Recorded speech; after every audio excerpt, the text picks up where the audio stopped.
You've already taken a leap of faith. You were smart to do that. Stay smart, stay strong. You're going to have some times where it's tricky. You're going to have some times where someone's waving something in your face. Would you like to hear the specials? Not if you want to keep your spleen. There's a birthday, there's some cake, when in Rome. No. Adopting a carnivore diet can be quite tricky for some people, certainly as it pertains to staying on track long enough to see the results that that person's hoping for, or just to push past that adaptation phase where they're adjusting and they're still getting intense cravings. No, stop, don't do it, don't. Oh.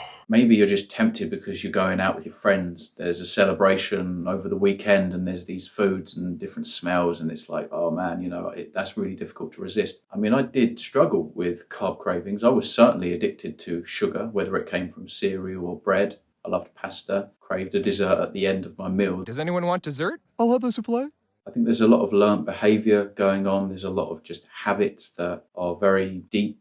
I actually had these weird sensations where I would get smells and it was like deja vu. And it was almost like the food was in my mouth. I could almost taste it. And then all of a sudden you just crave that particular thing. For me, it was like pastries and licorice, sweet coffees, like the cold coffees, cinnamon, just a craving for a taste or flavour that's now not in your diet. And I think that's absolutely normal. Here's how I dealt with that. And I'm hoping that this can potentially help other people stay on track.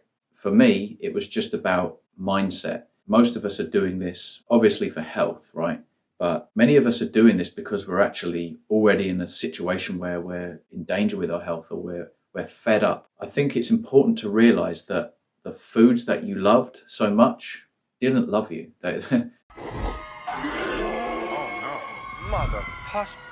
They are responsible for all your misery and your ailments, inflammation and the medications that I'm taking. They are the reason why you are here at the crossroads. You need to continue to say no. Humans need sacrifice in their life.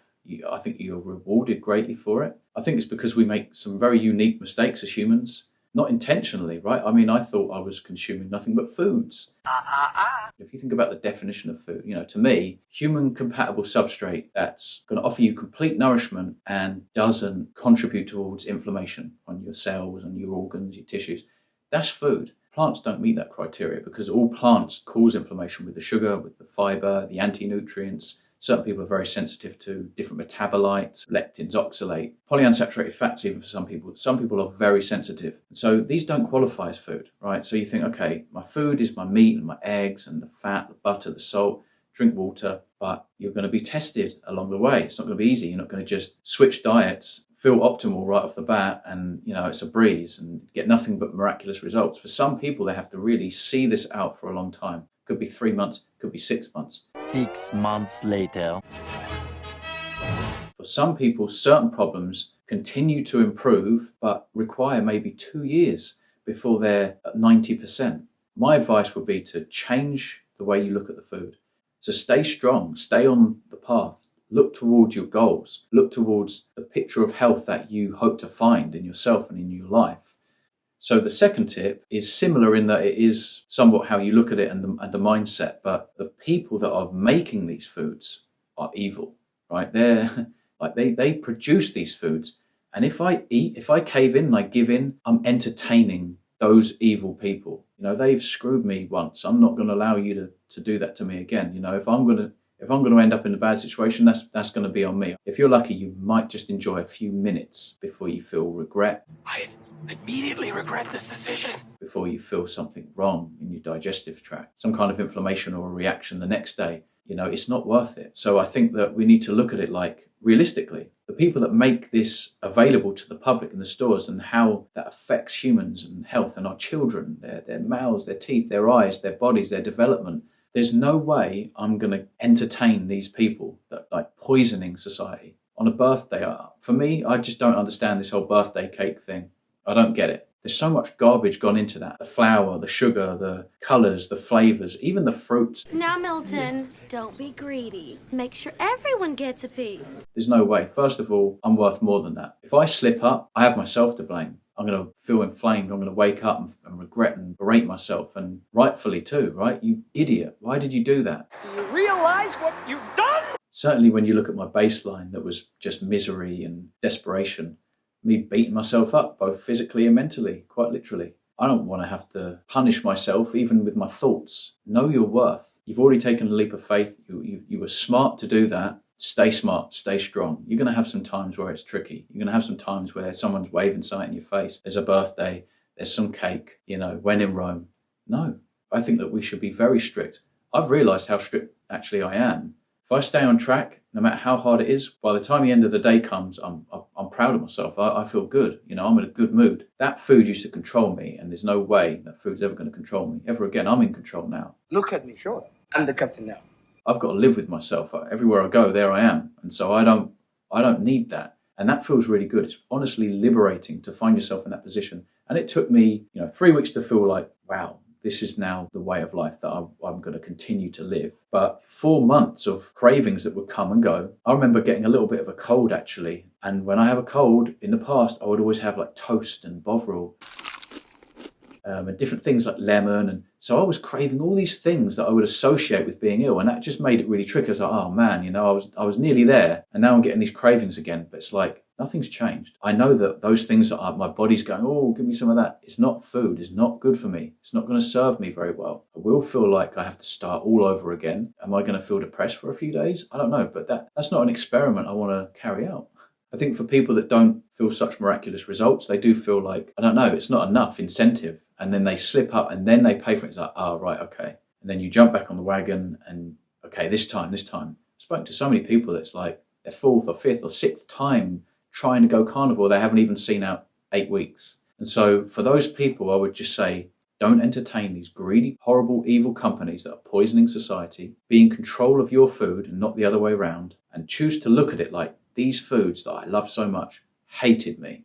They are my 3 main tips. Now, there are a bunch of other things you can do which helps fight cravings. So physiologically, I think it's important to salt your food liberally with quality salt like Himalayan, or I use Celtic and Himalayan. Make sure you're getting enough electrolytes, right? If you do those things, that will naturally help fight away the cravings. Also, eat to satiety. Some people just don't eat enough. Eat a lot until your body's like, okay, I can't eat anymore. That's going to help you a lot. If you're only eating a small amount, that can sometimes not serve you very well. Like put a couple of more eggs on or something, have some butter, just something to get you to satiety. It's just going to help because you're neutralized, you're mineralized. Your body's not going to be crying out in such an intense way.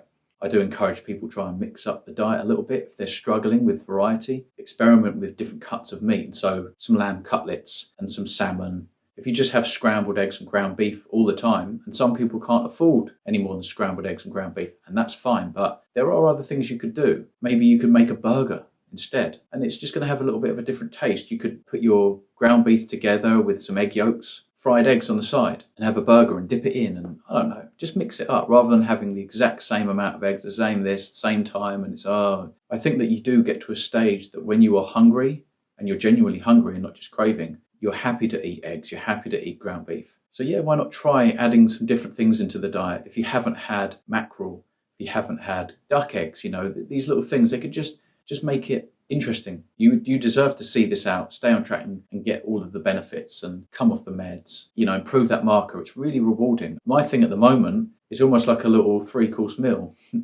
I'll have like 2 lamb cutlets for a starter, and then I have my ribeye. And then I'll just have like some pork crackling, like pork rind. And then if I'm still hungry, some raw eggs. I mean, people find that strange, but I quite enjoy raw eggs.